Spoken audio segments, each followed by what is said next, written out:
आज खाला और मैं उनके लिए वेडिंग ड्रेस सेलेक्ट करने गए थे।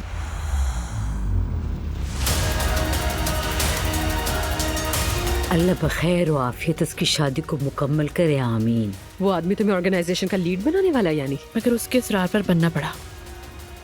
ये क्या हो रहा है जिमल? क्या हो रहा है? कुछ ऐसा है जो मुझे नहीं पता? मुझे मामा और तुरुल अंकल एक साथ अच्छे लगते हैं। मुझे भी ऐसा लगता है। मुझे भी बिल्कुल हैरत नहीं होगी। आप सब लोग पागल हो गए हैं। तुम्हारी खाला की शादी कब हो रही है? उनका निकाह 2 दिन बाद है। शादी गर्मियों में पूलिया में होगी। अब तो कुछ कह दे।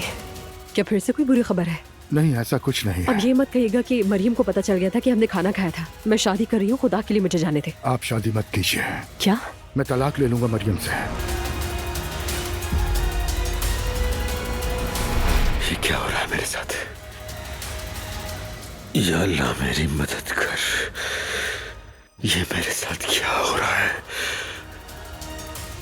मैं ठीक नहीं हूँ। मैं बिल्कुल ठीक नहीं हूँ। मेरे अल्लाह मेरी मदद कर। बदकिस्मती से इसका सिर्फ एक ही हल है और वो है ऑपरेशन। क्या मेरे बचने का कोई इम्कान है? ऑपरेशन के कामयाब होने का इम्कान सिर्फ 10% है।